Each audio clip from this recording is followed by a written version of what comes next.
Boa noite, tudo bem, gente? Vocês estão me ouvindo bem? Eu vou ajustando aqui o áudio, a imagem, até o pessoal ir chegando. Tudo bem? Boa noite. Daqui a pouquinho eu já vou chamar aqui o Dr. Marcelo. Só pedir depois a autorização aí pra mim, tá? Pra você conseguir participar e aí eu aceito por aqui. Hoje a gente vai falar um pouquinho aí sobre os problemas de coluna, né? Se existe alguma prevenção para que a gente evite aí essas tão conhecidas dores na coluna, né? Que tipo de exercício também de repente é o mais apropriado ou não. Então hoje a gente vai tirar um pouquinho aí das nossas dúvidas com o Dr. Marcelo daqui a pouquinho. Então vou dar um tempinho para vocês irem entrando. E aí eu já vou chamá-lo por aqui. Doutor Marcelo, se quiser, já pode pedir para participar. Eu acho que tem um linkzinho aí de uma câmerazinha para pedir para participar. Isso, vamos lá. Vamos ver se ele consegue conectar.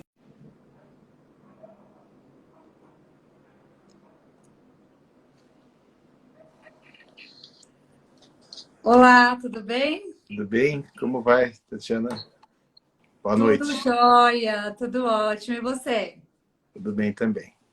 Doutor, muito obrigada, né, em participar aqui com a gente. Eu sei que a agenda de vocês é corrida aí, com cirurgia, etc. Então, muito obrigada por ter aceito aí o convite. Eu que agradeço o convite, eu que agradeço a oportunidade. Prazer poder falar com você e com todos os seguidores aqui. Doutor, hoje a gente vai fazer então um bate-papo aí, né? Primeiro eu gostaria então que o doutor se apresentasse, falasse um pouquinho sobre o teu trabalho, até para as pessoas te conhecerem. E aí a gente vai batendo um papo então. Então, meu nome é Marcelo Risso, eu sou médico ortopedista, especialista em doenças e cirurgia de coluna. Dentro da ortopedia existem, né, diversas subespecializações e cirurgia de coluna é uma delas. Eu trabalho aqui na cidade de São Paulo e trabalho na cidade de Campinas como professor, colaborador na Universidade de Campinas, na Unicamp. E aqui em São Paulo tenho o meu consultório, onde eu faço a minha assistência, especialmente aqui no Hospital Alemão Oswaldo Cruz. Eu sempre trabalhei com coluna, então a minha formação, desde que eu terminei os meus estudos, eu comecei a trabalhar e estudar e me dedicar à área da coluna. Então é uma coisa que já vem na minha vida aí nos últimos 20 anos, né? Teve alguma passagem aí durante essa época que você estudava, que você foi fazer essa especialização em coluna, de repente, às vezes, por algum problema de um familiar, um parente ou não? Porque você já gostava mesmo desse assunto. Talvez a família tenha me influenciado de outra forma, né? Eu sou filho de médico, neto de médico, Isso é sobrinho certo. de médico, meu pai é ortopedista, e acho que isso foi um fator que talvez tenha me motivado no momento dos estudos a olhar com mais atenção para essa área e ver tudo que tem de todas as possibilidades que existem, né, no tratamento das patologias ortopédicas, Sim. especialmente as patologias de coluna, né? Eu acho que essa foi talvez a influência.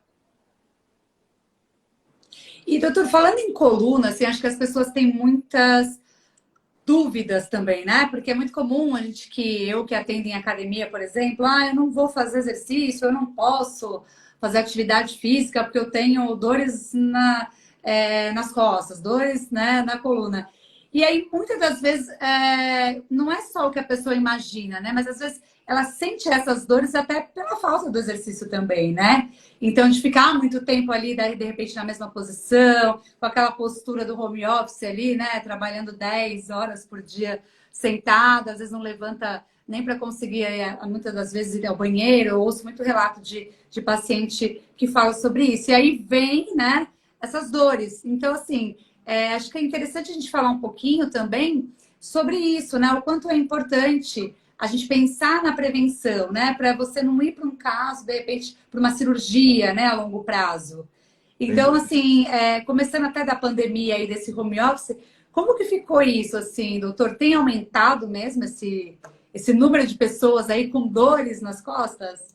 Então, acho que isso é um ponto importante. Primeira coisa que eu gostaria de introduzir esse assunto é que dor na coluna é algo extremamente comum. Provavelmente, né, de cada 10 pessoas, 8 vão ter algum momento da vida que vão ter uma dor importante na coluna, na vida adulta. Por ser algo muito comum, muitas vezes é banalizado e não é devidamente investigado. Então, eu acho que um ponto é a gente saber que a dor é comum e outra coisa é a gente saber que conviver com dor não é comum. Muitas pessoas têm a dor, tem uma dorzinha normal, aquela dorzinha de sempre. Não, dorzinha de sempre não é normal. Nós não devemos ter dores. Ficar fazendo uso, às vezes, de anti-inflamatório direto para dor. Né? E aí começa a fazer tratamentos empíricos sem entender a causa da dor. Agora, tentando explicar um pouco a causa das dores, né, a grande maioria dessas dores da coluna são dores que decorrem de processos inflamatórios e degenerativos que são autolimitados, que muito raramente levam o paciente a uma situação de uma indicação de cirurgia. Isso é algo confortante para a gente, mas nós temos que dar atenção à dor e introduzir algumas medidas terapêuticas e comportamentais para evitar que algumas alterações degenerativas evoluam para uma situação cirúrgica. Então, essa é uma questão. Então, nós vamos falar principalmente das dores que nós chamamos de dores mecânico-posturais. Essas dores são as mais comuns. E aí tem a ver com aquilo que você citou. Nesse momento de pandemia, muitas pessoas se isolaram e começaram a trabalhar de casa em condições ergonômicas desfavoráveis, com uma cadeira inadequada, uma mesa inadequada, um computador inadequado. E isso, tudo bem, nosso corpo tolera por um período, né? Por umas semanas, por uns meses talvez, mas por 2 anos, não. E aí, sem dúvida, a procura, a atenção médica e fisioterapêutica para esse tratamento aumentou. Outro ponto é que muita gente, no começo da pandemia, deixou de fazer exercício. Deixou de fazer exercícios em academia, exercícios em aulas ou prática de exercício habitual, em áreas livres, né? Parques, etc. Mas também deixou de fazer atividades físicas rotineiras. Por exemplo, eu ir trabalhar, eu tenho que sair, eu tenho que pegar meu carro, eu tenho que andar até o estacionamento. Essa atividade deixou de ser feita. E isso produziu um sedentarismo muito impressionante naquele momento. E aí, eu já estou te dando uma resposta, talvez uma coisa que a gente vai ter que abordar, né, na nossa conversa, que é o sedentarismo é um dos maiores vilões desse tipo de dor. Né?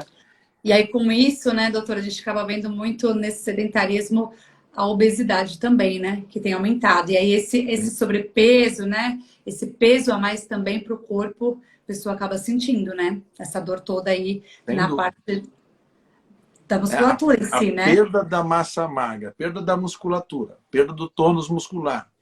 Sim. E associado a um ganho de gordura, é um grande vilão. Se a gente soma isso a uma condição ergonômica desfavorável, é muito predisponente a ter dor. Né? E aí a gente fala, poxa, mas volto à minha vida normal, volto a fazer exercício, depois de 2 anos está tudo resolvido. Nem sempre. Porque muitas vezes você já ganhou algum tipo de alteração degenerativa e o seu corpo não está mais preparado para voltar ao exercício que você fazia antes. Você tem que se condicionar.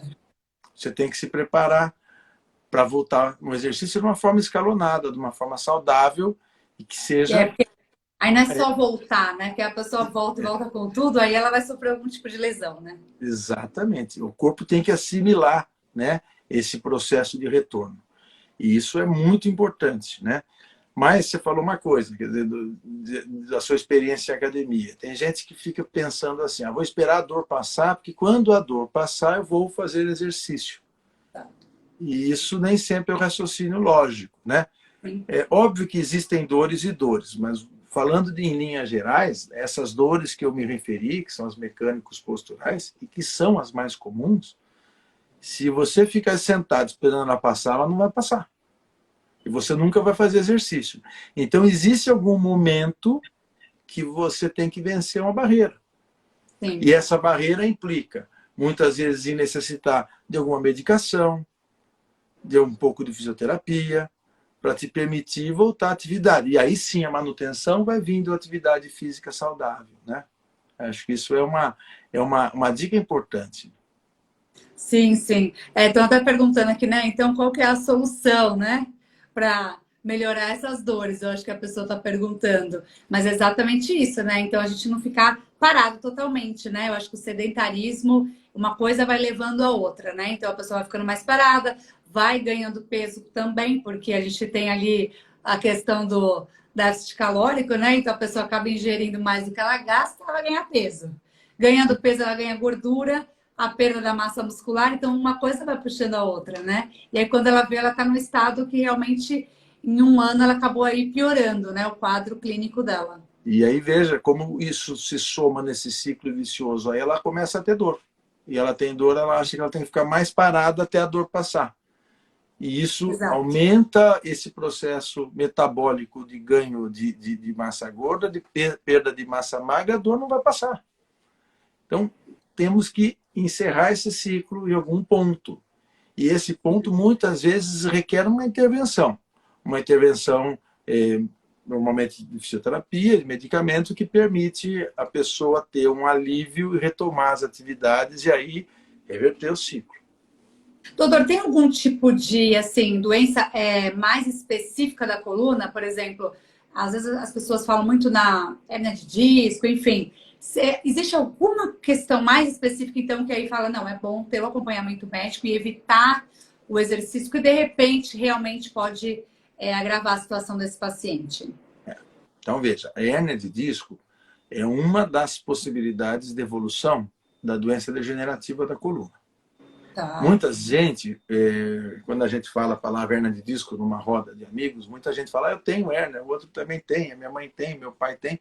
Então, é algo extremamente comum, mas a gente tem que saber que hérnias de disco não são todas iguais, e não são todas graves, não são todas incapacitantes. Então, as doenças do disco, que pode ser chamado de hérnia, protrusão do disco, protrusão discal, abaulamento discal, tem diversas possibilidades de apresentação. Interessante isso, né, doutor? Então quer dizer que a minha hérnia de disco não é igual a da minha amiga, né, da minha mãe? De forma nenhuma. Porque senão a gente acaba ficando tudo igual, né? De forma nenhuma, exatamente. Então a hérnia a gente tem particularidades de localização, de tamanho, de relação, de compressão ou não do nervo.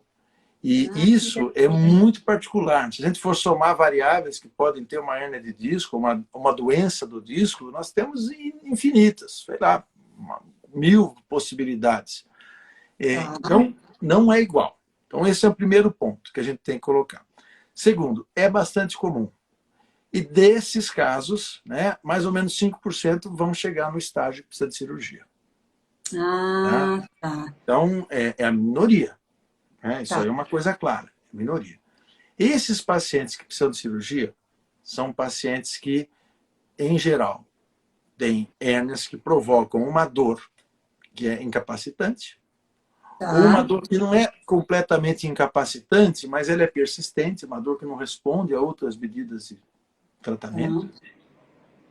Ou a hérnia provoca uma compressão do nervo de tal forma que pode levar a uma perda funcional, que pode se apresentar como uma perda sensitiva, no braço ou nas pernas, ou uma perda de movimento. Fraqueza. Então, esses casos são casos que têm indicação de cirurgia. Né? E aí é muito particular. Não tem como a gente generalizar, porque existem diversas situações e possibilidades de cirurgia, dependendo de cada caso. a medicina tem avançado muito. E se a gente pensar a área de cirurgia de coluna, e eu aproveitei muito disso desde que eu comecei a fazer coluna, porque a coluna ela revolucionou nos últimos 20 anos, os tratamentos de coluna, né? A gente pegar os últimos 20, 25 anos, aconteceu uma completa revolução. A gente pode dizer que o último século foi muito relevante, sem dúvida nenhuma, mas as últimas duas décadas foram impressionantemente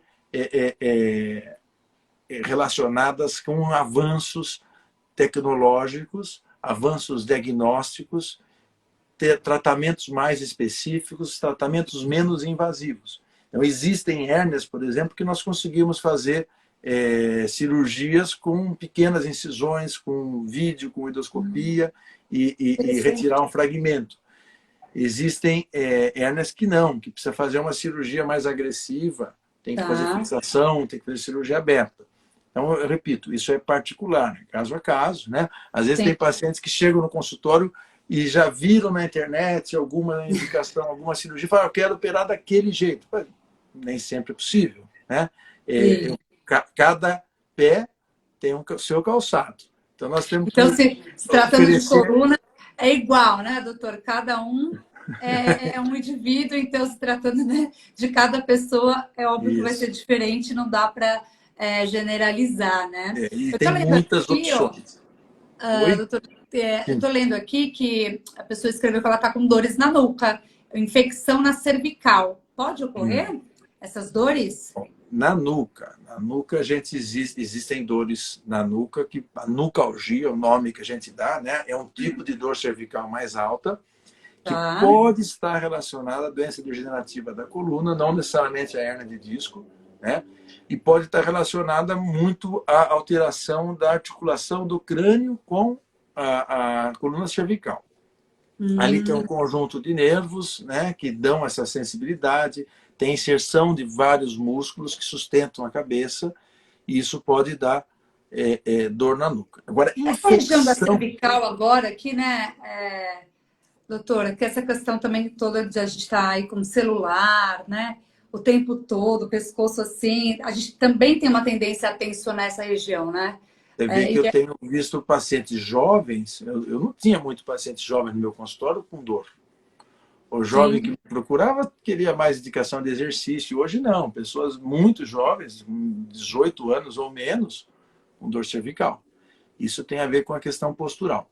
Mas veja, você falou de infecção cervical. Infecção na coluna, essa infecção é raro, tá? Infecção tem relação com bactérias na coluna. Aí já tem que ter um tratamento específico, né? Aí é um tratamento específico e algo potencialmente grave. Então, normalmente, esse tipo de situação precisa procurar médico com uma certa urgência e normalmente tem que ficar internado, e, enfim. Então, a infecção na coluna é um tipo de situação, né, que é diferente da inflamação. A infecção tem relação com bactérias e quando envolve a coluna tem um potencial de gravidade muito grande. Então, existe, mas felizmente trata-se de algo raro. Então, para tudo, né, doutor, o que a gente percebe a pessoa também precisa começar a se perceber, né? Então, de repente, a se notar, né? Então, sentiu que aquilo todo dia é a mesma coisa, né? Bem a mesma dor, é uma repetição, não tá bem. Então, enfim, assim, a pessoa precisa começar, né, doutor, a prestar atenção nela mesma, até para ajudar a hora que ela for ao médico conseguir identificar as informações, é verdade. As informações, né? Então, assim, é o que você falou lá no início. Não é normal, então, a gente sentir dor sempre, né? Não é normal ficar fazendo uso de medicação sempre para dor, né? Não é. Então, tem umas questões que a pessoa precisa buscar ajuda, né? E acho que também a gente pensar com esse olhar hoje da prevenção, né, doutor? Tem algumas coisas, então, que a gente começa a observar que dá para a gente conseguir aí prevenir de repente, né? Então, essa questão da postura, essa questão da gente ficar muito tempo, muitas horas no computador ou no celular. Então, dar uma pausa, de repente um alongamento, né? Sair um pouquinho daquela posição, procurar ajuda por meio aí de um exercício físico, né? Talvez um exercício mais assistido, então, de repente, aí né, com a supervisão de um fisioterapeuta ou de um professor, né, profissional da educação física, é interessante, né? Então, acho que a gente trabalhar aí com uma equipe até multidisciplinar, né, pensando em saúde, é interessante que esse paciente comece a ter, então, essa conscientização, né, que não é só um item, né, isolado, só uma coisa que Sem vai dúvida. fazer ali, de repente, ele ter uma melhora daquele quadro, né? É verdade. Eu acho que acho que o grande ganho que a pessoa tem é quando ela consegue ter uma assistência multidisciplinar, né? Sim, E quando a gente fala em toda a área de saúde, né? Não é só na minha área, mas não existe tratamento de uma especialidade isolada. A gente tem que envolver diversas especialidades e, como você falou, a pessoa tem que controlar o peso, então ela precisa de um nutricionista, ela tem que ter um fisioterapeuta, ela tem que ter um educador físico, ela tem que ter um médico, né? Eventualmente tem que ter um terapeuta ocupacional. Então, assim, toda a complexidade, ela exige um tratamento multidisciplinar para que a gente tenha sucesso. E isso é algo que a gente tem que disseminar, né, no nosso meio, inclusive entre os profissionais de saúde, né, que ninguém é dono de uma doença. Eu não tenho exato. a doença não é minha, né, eu que trato isso. Não, eu sou a pessoa que vou fazer uma parte desse tratamento e aí eu preciso ter uma colaboração de outros profissionais para que o sucesso seja atingido.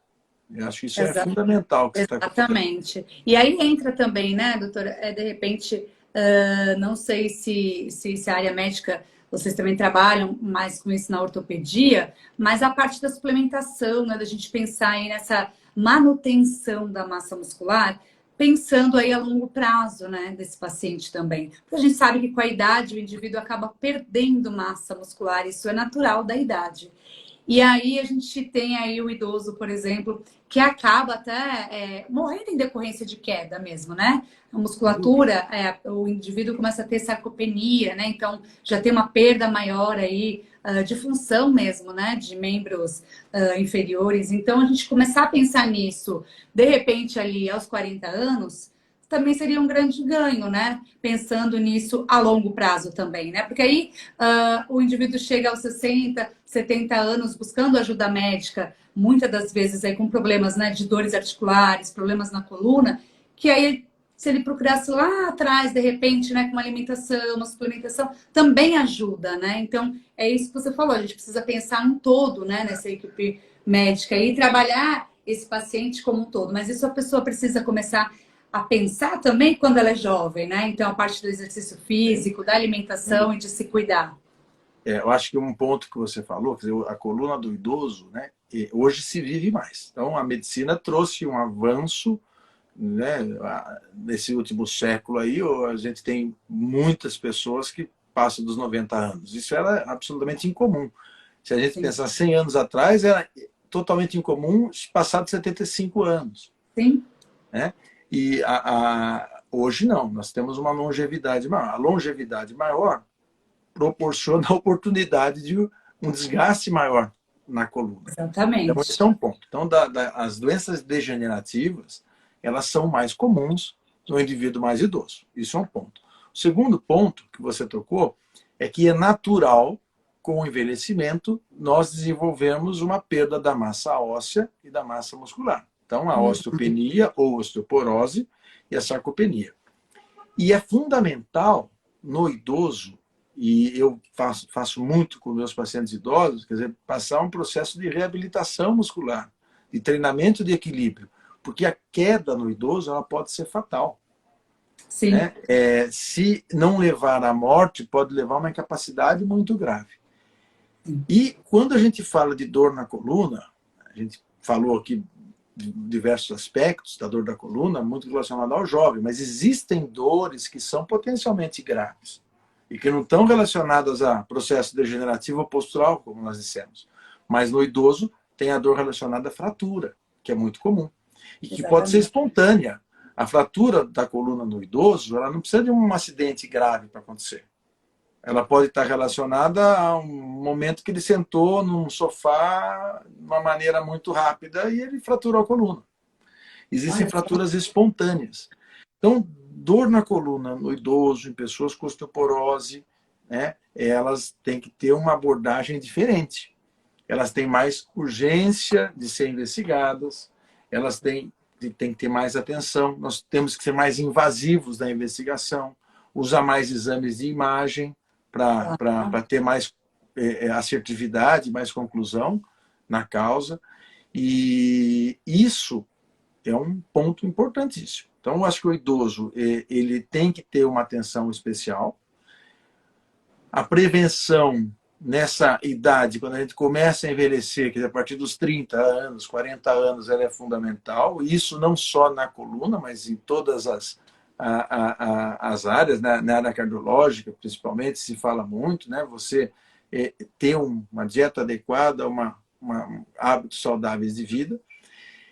E aí eu queria falar de outros dois grupos, então, que já que a gente falei do idoso, que é uma situação de doença potencialmente mais grave, falar das pessoas que têm antecedente de cânceres, tumores, né, que têm dor na coluna. Isso é um sinal de alerta e também algo que requer uma investigação mais aprofundada. E pessoas que têm histórico recente de emagrecimento ou febre, como a gente falou da situação da infecção, que são situações mais graves, né? Então, eu acho que isso tem que ser bastante esclarecido, né? A dor na população idosa tem que ter uma visão diferente. Normalmente, os idosos com dor têm dor crônica, tem dor relacionada ao processo degenerativo, mas dores agudas, dores relacionadas com trauma, têm que ser investigadas. E esse grupo de pacientes que eu disse, pacientes que têm histórico de emagrecimento e ou febre, e paciente que tem antecedente de tumor, a gente tem que ver com mais atenção, que pode ter alguma outra causa relacionada à dor na coluna. Tá? É muito interessante, né, doutora, a gente pensar em cada grupo também, né? Assim como me veio agora, que eu atendo também muitas mulheres gestantes também, né? E aí na gestação tem aí uma mudança também, né? Do corpo e acho que da própria coluna aí, porque a gente está gerando, né, uma vida, mas aquele ser ocupa um espaço, né, dentro de nós. Então, eu acredito que fica tudo comprimido ali, né? E aí tem também, assim, algumas gestantes que acabam tendo medo até de alguma atividade física, né? Ficam mais paradas também ali com medo, com risco, né? E de perder o bebê e tal. E óbvio que a gente está falando depois do primeiro trimestre, né? Onde já passou aquele risco maior, às vezes, de perder o bebê, mas depois, se é uma gestação saudável, né? Tá com acompanhamento pré-natal, eu também acredito que ali a atividade vai ajudar que ela se mexa um pouquinho, né? Então, às vezes, é uma caminhada e tal, então ficar parado também na gestação. Então, a gente tem aí uma piora, né, desse quadro aí. Aí elas reclamam muito de dores, né, doutora? Ah, minhas costas, tô com muita dor nas costas. É verdade. Na gravidez e no puerpério, né, são momentos da vida da mulher que tem relação com dor nas costas. Tem a ver com ganho de peso, né? Toda gravidez é associada a um ganho de peso significativo, toda gravidez saudável tem algum ganho de peso. Uma mudança do centro de gravidade do corpo, né? Essa projeção do abdômen faz com que a mulher jogue o tronco para trás para manter o equilíbrio. E isso muda o centro de gravidade e faz pontos de estresse na coluna não usuais. Então, aquela região lombar, assim, ó, doutor, que elas reclamam muito, é aquela região mesmo ali que fica... Sim, é uma região de muita tensão. E aí você tem algumas alterações hormonais que relaxam os ligamentos para favorecer o trabalho de parto. E isso favorece mais ainda essa sobrecarga e dor. E essa situação de sedentarismo relativo, como você falou. Quer dizer, é óbvio que eu recomendo exercício, mas aí esse exercício tem que ter um aval do obstetra, porque, como você disse, tem pessoas que têm um risco maior, né, de aborto, e o primeiro trimestre é um momento de maior risco, e tem pessoas que têm um período de entrar em trabalho de parto prematuro relacionado ao exercício, que é o terceiro trimestre. Então, o segundo trimestre é um momento relativamente mais tranquilo. Mas eu costumo recomendar da seguinte maneira, quer dizer, a grávida que fazia exercício antes da gravidez, ela tem que tentar manter essa rotina, Sim, né? sim. E aquela mulher que não faz, nunca fez exercício, de repente na gravidez ela decidiu ter uma mudança de vida, ela tem que tomar cuidado, né? Não que ela Exato. não deva fazer, mas ela deve ter alguns cuidados e algumas atenções aí relacionadas ao processo todo. E aí tem um ponto que é relevante, que é o puerpério, porque depois que tem o nascimento, a mãe ela tem uma perda da musculatura abdominal natural, uma flacidez que normalmente é reversível, mas demanda alguns cuidados Sim. relacionados ao controle de peso, né? Relacionada muitas vezes ao trabalho dessa musculatura abdominal, A que gente é tem uma controverso. impressão, assim, ó, doutor, que depois que o bebê saiu, eu vou te falar porque eu já tive filho. Parece que tá tudo solto, assim, sabe? Parece que você fala assim, nossa, mas, meu Deus, parece que tá tudo os órgãos, parece que você fala assim, nossa, é uma sensação estranha, assim, depois que o bebê sai, você fica com Imagino. aquela sensação, sabe? Parece que os seus órgãos estão todos ali dançando, né? Então, eu imagino que as nossas costas ali, a coluna também já, porque a gente tem uma sensação estranha e, óbvio, não volta, né, o teu corpo ali, o bebê saiu, você já, oh, voltei, não. Você ainda fica com o abdômen ali com aquela proeminência abdominal, né? Enfim. Exato, exato. E aí E a é estranho. musculatura abdominal ela é fundamental para sustentar a coluna. E essa musculatura no puerpério ela é incompetente para isso. E aí você tem mais chance, né, de ter dores no puerpério. E, sem contar, tem que carregar o bebê, A tem que amamentação amamentar, também, né, doutora? A gente tem que fica numa amamentar. posição esquisita ali. Eu tinha E, muita dor nas costas quando amamentava. Muita, lógico. muita. E fora isso, né? Então, assim, além de tudo isso, é um processo repetitivo. Né? É. Você não vai fazer isso uma vez só. Você vai fazer isso várias vezes por muito tempo. Sim, sim. Então, E aí já tá favorece. cansado, às vezes, né, na madrugada, você quer dar uma encostadinha também assim, acaba ficando de mau jeito ali, quando você vê já tá tudo travado. Tá Então a gente tudo precisa tomar doído, né? cuidado, né?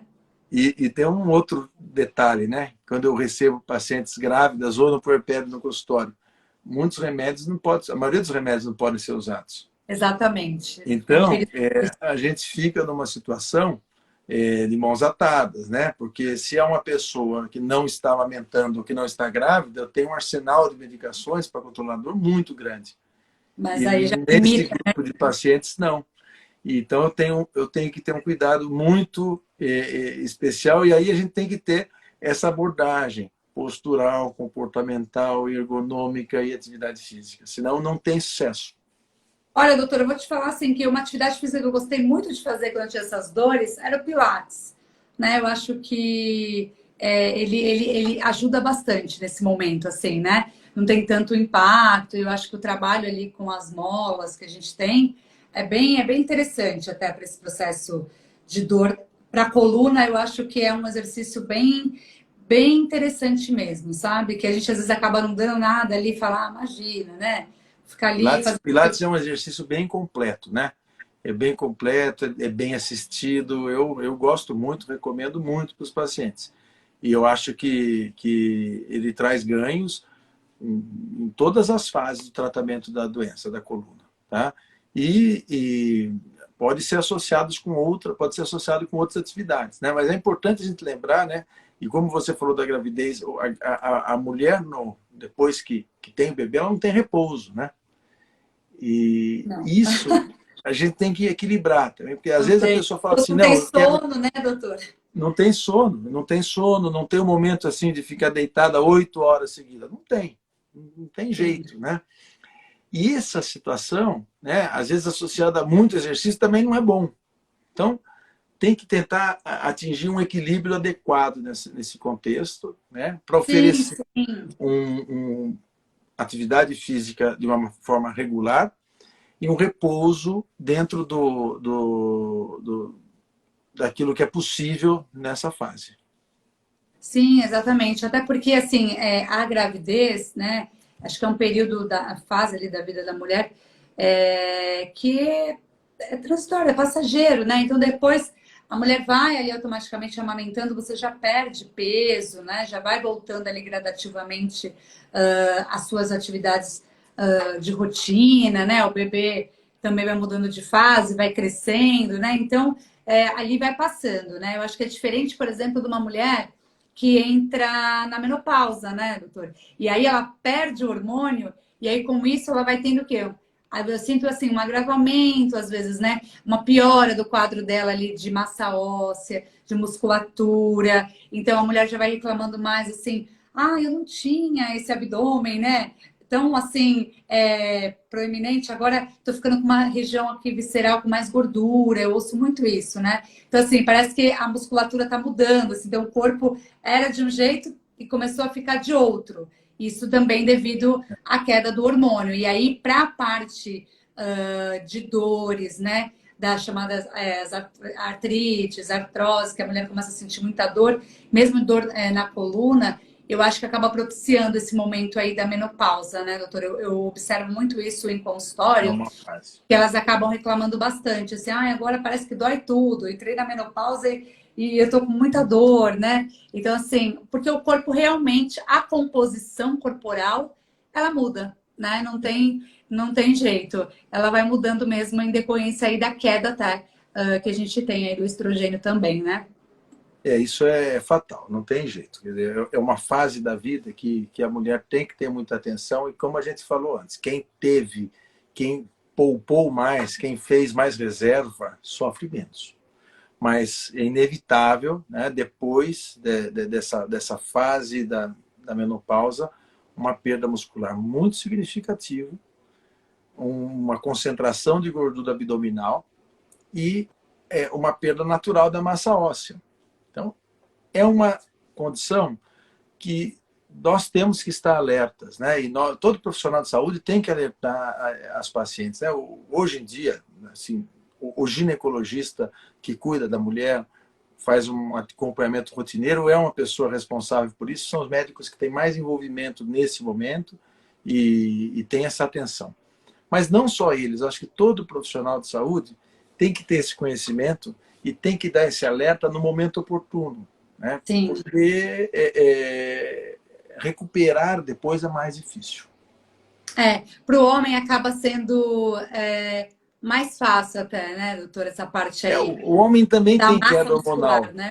mas a queda hormonal do homem, ela é mais uniforme, ela é mais lenta, ela é gradativa. Ela vai acontecendo, a massa muscular do homem vai diminuindo, mas o homem tem uma vantagem. Além dessa queda ser mais gradativa, ele tem mais acúmulo de massa muscular natural, porque a testosterona Acaba favorece. tendo muitas vantagens. Não, essa vantagem, não é isso. Mas essa vantagem, sim. E aí, como ele perde mais devagar. Então, ele tem mais e perde mais devagar.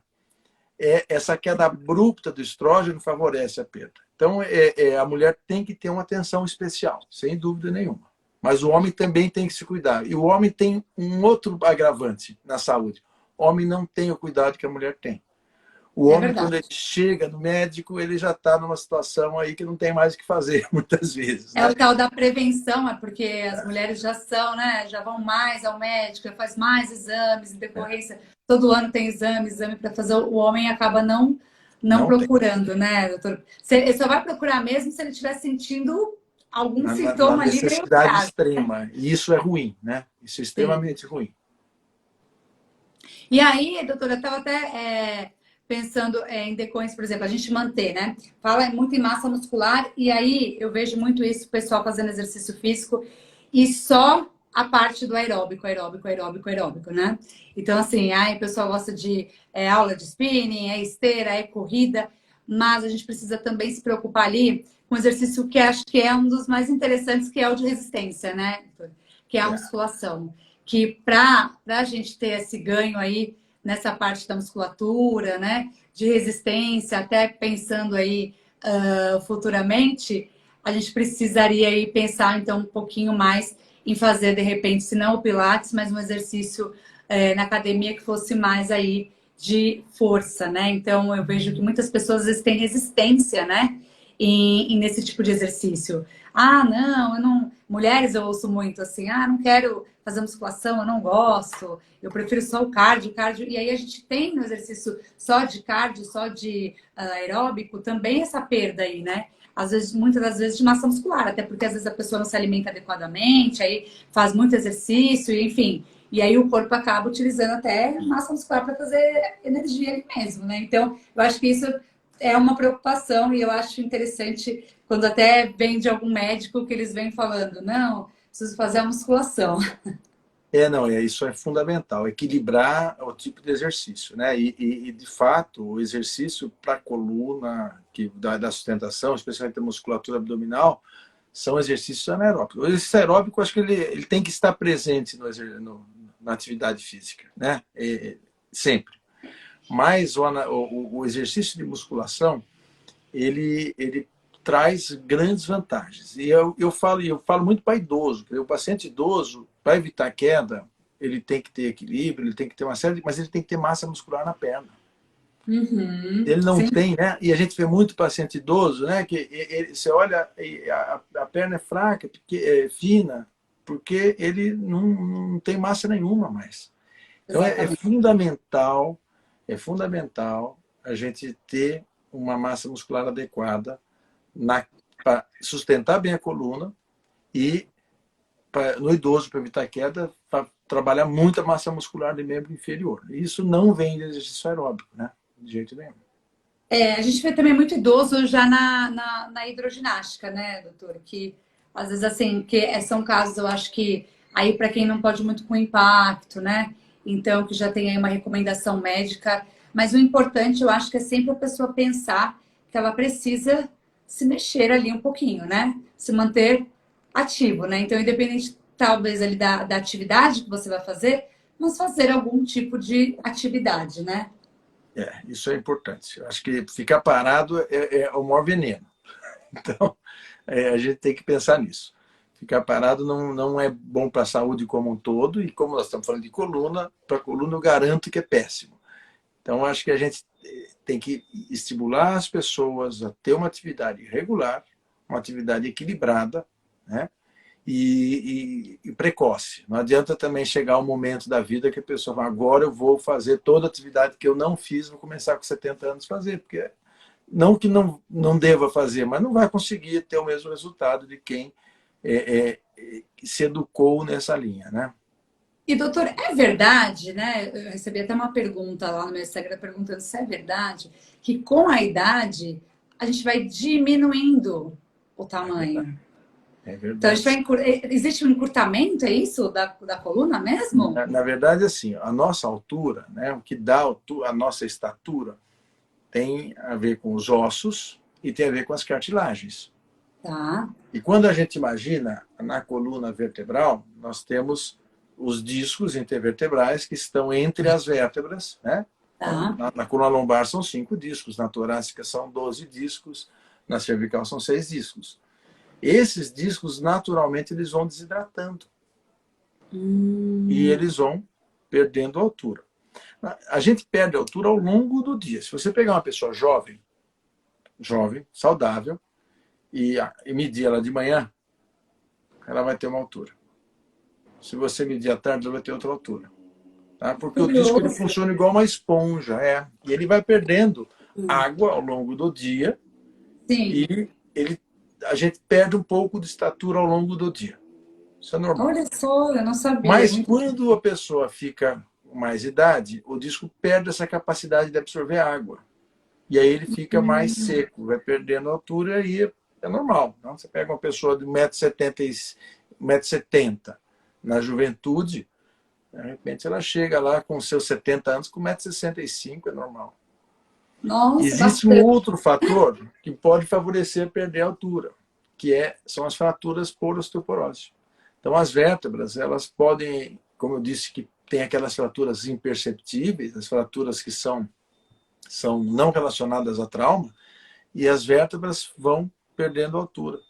Então, isso É porque pode se tem gente que somar. perde significativamente a altura mesmo, né? Pode se somar. Não, sim, sim. Tem gente que perde bastante altura ao longo da vida, né? Paciente muito idoso, especialmente. Mas essas que perdem muita altura, a perda da altura do disco, mais a perda da altura da vértebra pela osteoporose. E para isso não há nada que a gente possa fazer assim para prevenir, doutor? Vou fazer um alongamento. Não. São questões metabólicas, né? Naturais. O disco tem pouco que a gente consegue fazer para evitar essa evolução.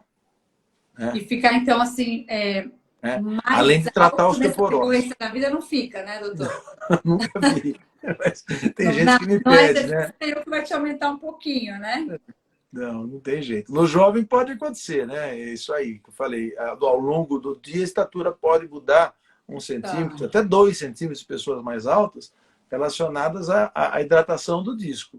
Mas isso não é uma situação patológica, nem nada, é uma coisa que acontece, né? Eu nunca vi ninguém querendo vender crescimento assim com isso. Muito curioso isso, eu não tinha a menor ideia. Eu já tinha ouvido falar, eu imaginava assim, né, que era verdade, assim, porque algumas pessoas a gente nota que diminui um pouquinho, mas eu não tinha essa dimensão que acontecia exatamente isso. Muito, muito interessante, doutor. Olha, obrigada por compartilhar esse conhecimento aqui com a gente, porque eu acho que é uma situação em que todo mundo tem uma curiosidade de saber, né? Porque a gente ouve muitos mitos em relação à altura, crescimento, né? Enfim, uma determinada fase da vida que já não é mais a de crescimento, né? Então, agora a gente só vai chegando que vai descendo, né? Então, muito, muito legal saber disso, viu, doutora? Acho que agora a gente começa também a valorizar a importância que é, então, a gente se manter metabolicamente saudável, né? Sem dúvida, sem dúvida. Doutora, eu queria agradecer a sua participação aqui na live de hoje. Acho que foi muito produtivo esse bate-papo. A gente tirou várias dúvidas. Falamos aí de vários grupos, né, específicos que tomara que algumas pessoas aí tenham se encaixado nele. Eu acho que a gente conseguiu responder também a dúvida aí da maioria das pessoas. E, sem dúvida, também eu acabei aprendendo muita coisa hoje. Achei muito, muito mesmo importante esse bate-papo que a gente teve. Muito obrigada pela participação, por aceitar aí nosso convite. Muito bom. Eu achei ótimo, te agradeço muito o convite, estou à disposição e espero que tenha sido interessante para todos os seguidores aqui acompanhando, viu? Coluna é um assunto que acho que abrange aí, se não quase todo mundo, né? Muita gente aí mesmo da população, eu acho que tem ou conhece alguém que tem algum problema de coluna, então eu achei muito válido o tema de hoje. Queria agradecer mesmo e agradecer a participação aí de todo mundo. E vamos ver se a gente consegue, então, marcar outras lives aí. Com certeza. Quem não conseguiu participar, para a gente continuar, porque esse assunto tem muita coisa ainda para ser explorado, né, doutor? Sem dúvida, vai ser um prazer. Obrigada, viu? Boa noite. Obrigado você. Boa noite. Boa noite a todos. Tchau. Tchau.